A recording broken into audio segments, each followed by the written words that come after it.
Now, with gas prices through the roof and overall inflation too forcing us to pinch our pennies even more, saving, it's never been more important. Data released Friday from the Bureau of Economic Analysis shows Americans' saving rate, it's the lowest it's been since 2008.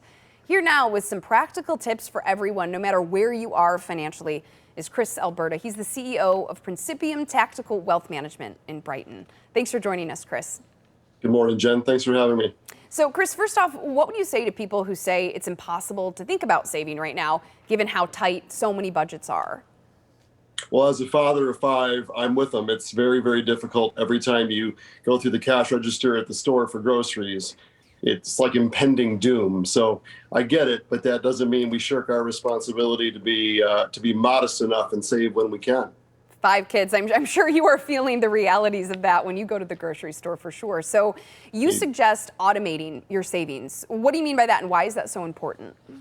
Well, I'll tell you, in the retirement planning space that I've been in now for 20 years, the common denominator between folks that are successful in their retirement, regardless of the size of their nest egg, was their discipline.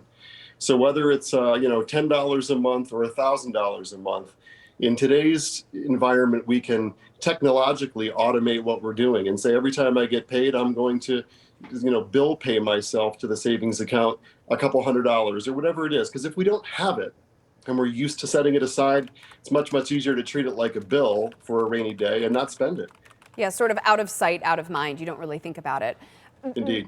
The reality is there is a social barrier when it comes to our pocketbooks. You talk about blinders that we need to put on when we focus on saving. What do you mean by that? We just can't be looking sideways all the time. The old expression, keeping up with the Joneses, that's a lot easier to do when we're not in a hyperinflation market. Next door they have a trampoline. My friends are building a pool and the kids say, why can't we have a trampoline? Let's buy a trampoline in a couple of years when things are back to normal, right? Or why don't you go and jump on theirs? Right. There's a lot of ways that we can just absolutely find the beauty and modesty during this what will be in relatively, short time frame, and just not have to be in the race. Yeah, that's a really good point. Given how high inflation is right now, a lot of people may be tempted to put more on credit cards. Are you seeing that happen more with your clients?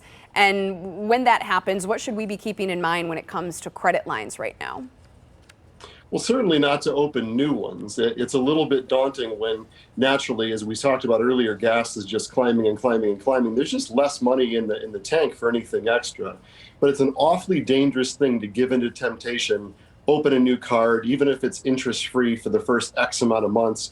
The reality is I'm not an anti-debt guy. I don't think it's binary. It's okay to use credit cards, but opening new lines of credit is just, you are cruising for a bruise, and as my mom would say, if you're going to go buy things you just can't afford in a time like this. Yeah.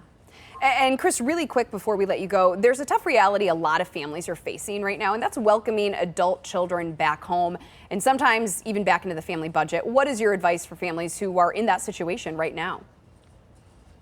Well, it's hard because I'm in the same predicament with a 23-year-old that's headed back this way from across the state, and I get it. It's nearly impossible to love those kids so much and see that they're going through many of the same things we're going through, albeit on a much smaller budget. But sometimes we have to say no, and that doesn't mean we say no all the time, but certainly there has to be a line drawn there in the sand and say, I love you, but this isn't a charity operation. And that could be really, really good for them from a maturation standpoint too. Yeah, right. Setting those boundaries. Really helpful information. Chris Alberta, CEO of Principium Tactical Wealth Management over there in Brighton. Thanks for taking the time to talk with us this morning. Thanks, Jen.